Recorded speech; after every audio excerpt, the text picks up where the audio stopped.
Assalamualaikum warahmatullahi wabarakatuh. Bismillah wassalatu wassalamu ala rasulillah wa ala alihi wa sahbihi wa man walah. Para santri sekalian, kita lanjutkan materi kita, yaitu bab al-ghusli, yaitu bab yang menerangkan tentang mandi.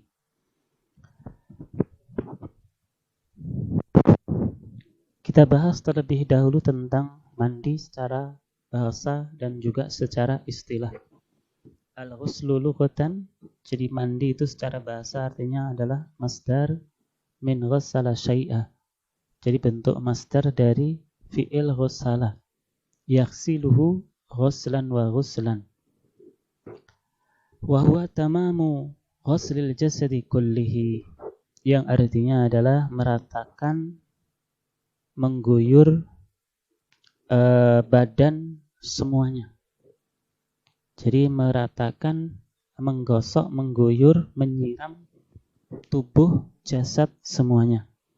Adapun secara istilah syariat agama Islam adalah ta'mimul badani bil ma'i, yaitu meratakan air ke seluruh tubuh kita.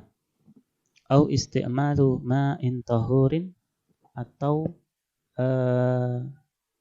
menggunakan air yang suci, mensucikan, fi jami'il badani, di seluruh tubuh kita, ala sifatin makhsusin, dengan sifat-sifat tertentu, ala wajhi ta'abbud lillahi subhanah, untuk beribadah kepada Allah subhanahu wa ta'ala.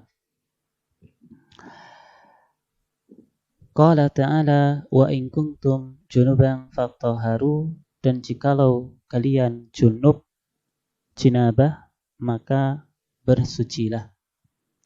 Qala As-Sa'di rahimahullahu ta'ala, ahkamun kasiratun tustafadu min hadal mawdi'. Jadi hukum yang banyak yang bisa kita ambil dari ayat ini adalah, minha, salah satunya adalah bayanut taharatil kubra wa kaifiyatiha wa dzikri sababiha. Jadi ayat tersebut adalah menerangkan tentang taharah al-kubra, yaitu bersuci yang besar, yaitu mandi. Kemudian kaifiyatiha, dan tata cara mandi, wa dzikri sababiha, dan juga menyebutkan tentang sebab-sebab yang mengharuskan untuk mandi. Adapun tata caranya, fa kaifiyatuha, adapun tata cara mandi, an yutahhira al-'abdu jami'a zahiri badanihi bil ma'i, yaitu seorang hamba mensucikan semua anggota tubuhnya bil ma'i, dengan air, liqaulihi, berdasarkan firman Allah subhanahu wa ta'ala, wa in kuntum junuban fattaharu, jikalau kalian junub, jinabah, maka bersucilah. Adapun untuk tata cara kaifiyah daripada mandi, ya di dalam kitab-kitab fikih juga sudah disebutkan bahwasanya mandi itu ya ada dua tata cara, kaifiyatul istihbab wa kaifiyatul ijza, yaitu tata cara yang sempurna atau yang sangat dianjurkan.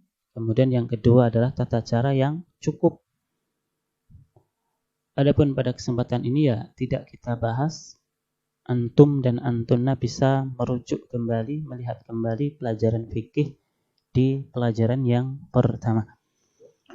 Baik, perhatikan, falam yakhussuhu bi'udwin aw bi'a'dha'in muayyanatin. Maka di dalam ayat tersebut Allah subhanahu wa ta'ala tidak mengkhususkan anggota-anggota tertentu, tidak menyebutkan anggota-anggota tertentu dari badan kita. Bal ja'alallahu at-tathhira li jami'il badan. Dan akan tetapi Allah subhanahu wa ta'ala adalah menjadikan bersuci itu untuk semua badan. Jadi tanpa disebutkan anggotanya yang harus disucikan ini dan itu, tidak. Akan tetapi ya Allah menyebutkan mensucikan seluruh anggota tubuh kita. Maka oleh karena itu fa'alal mutatahhir, maka kepada orang yang bersuci, an yu'ammima at-tathhira, maka meratakan bersuci tersebut li jami'i zahiri badanihi, untuk semua seluruh tubuhnya. Wa ma tahta syu'ur, dan apa-apa yang berada di bawah rambut, khafifatan au kasifatan, baik itu yang jarang ataupun yang tidak lebat dan yang lebat. Wa an yakuna dzalika ghuslan la mashan, dan semua itu adalah dengan cara diguyur, disiram, bukan dengan diusap. Jadi ya, ketika mandi itu harus diguyur, harus disiram, bukan hanya diusap saja.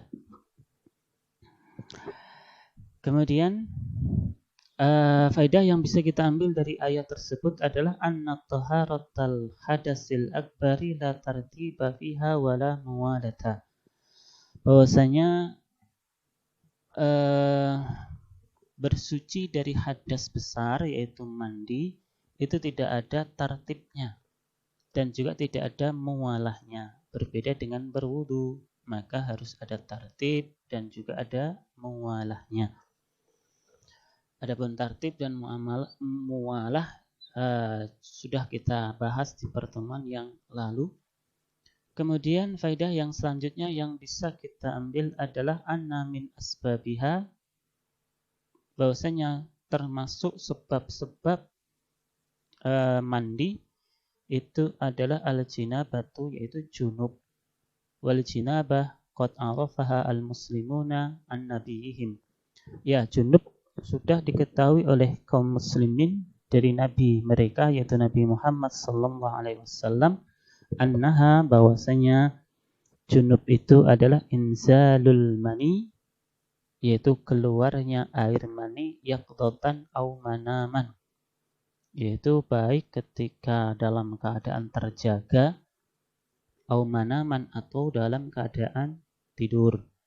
Jadi junub itu ketika seseorang itu keluar air mani, baik dia itu dalam keadaan posisinya terjaga, tidak tidur, ataupun dalam keadaan tidur. Wa illam yakun jima, walaupun bukan berasal dari jima. Kemudian jinabah itu juga au awal jima, atau mungkin berasal dari jima, yaitu hubungan suami istri. Wa illam yahsul inzalun, walaupun tidak didapatkan, yaitu keluar air mani. Au wujudu al-amrayni kilaihima, atau adanya dua perkara tersebut. Ya, artinya di sini adalah jima dengan keluar mani ataupun tidak keluar mani, maka hukumnya adalah dihukumi junub. Maka diwajibkan untuk mandi. Kemudian waqad bayyanallahu ta'ala aidan fi suratil Baqarah sababan akhar lil ikhtisali wa huwa al-haidu. Kemudian sungguh Allah telah menjelaskan di dalam surat Al-Baqarah sebab yang lain yang mewajibkan untuk mandi, wa huwa al-haidu, yaitu haid. Maka ketika seseorang itu haid, maka wajib baginya ketika selesai dari haid tersebut untuk mandi. Berdasarkan firman Allah, wala taqrabuhunna hatta yatahurna. Jangan kalian dekati mereka, yaitu istri-istrimu, hatta yatahurna, sampai mereka suci. Fa idza tataharna, dan ketika mereka sudah suci, selesai dari haidnya dan mandi, fa'tuhunna, maka datangilah mereka min haitsu amarakumullah, sesuai dengan apa yang Allah perintahkan. Kemudian perhatikan fa'adhafa at-tathhir fiha ilal badani kullihi kal jinabah.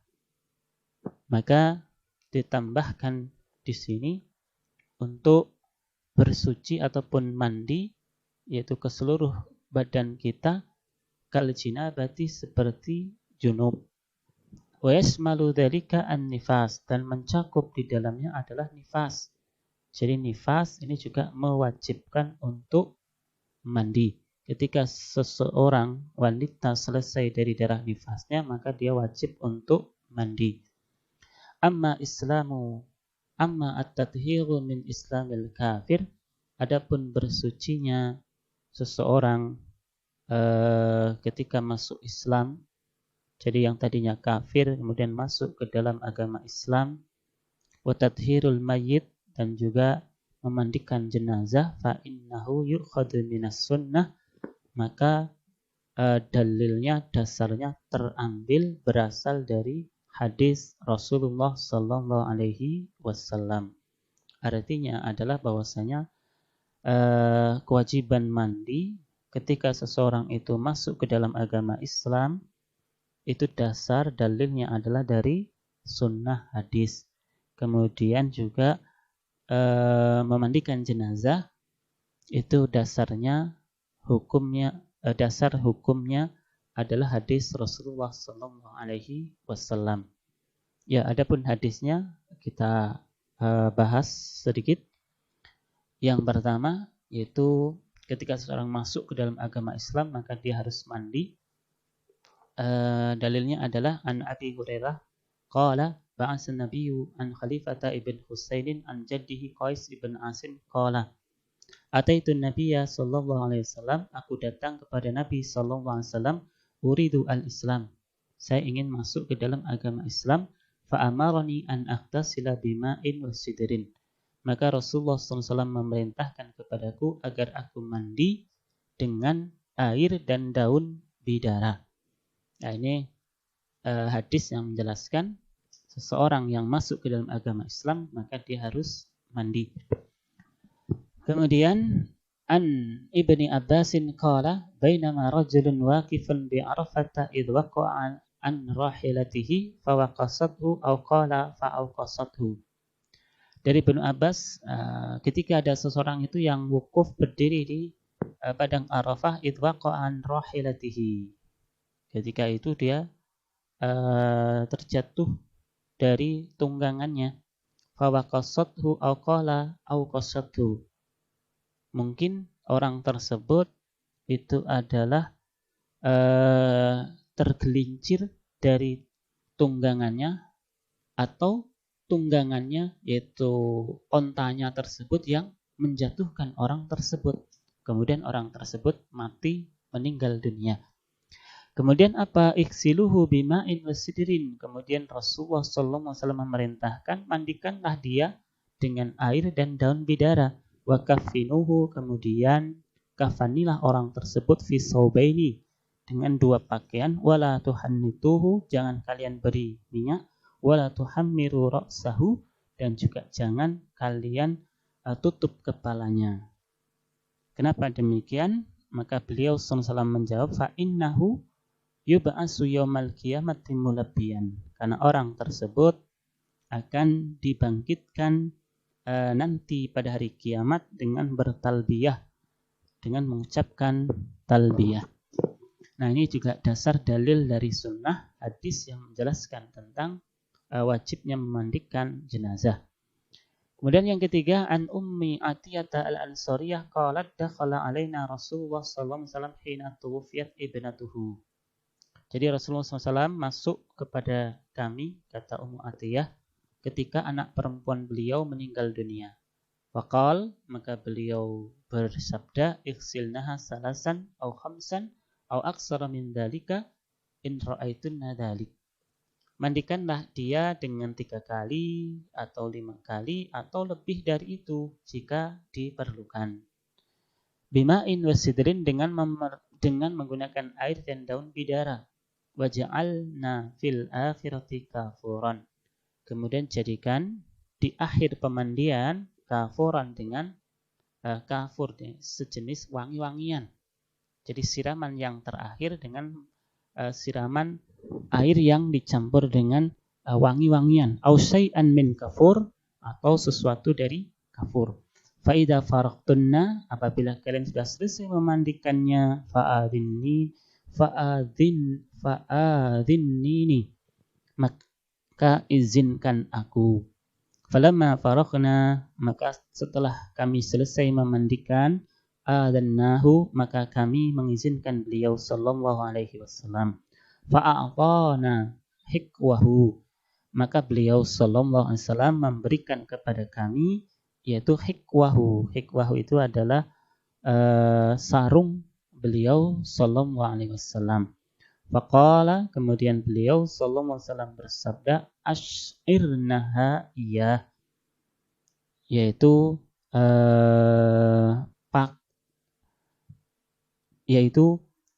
sarung ini dipakaikan, jadikan sebagai tanda syiar kepadanya. Artinya adalah sarung tersebut diperintahkan agar dipakaikan kepada jenazah tersebut.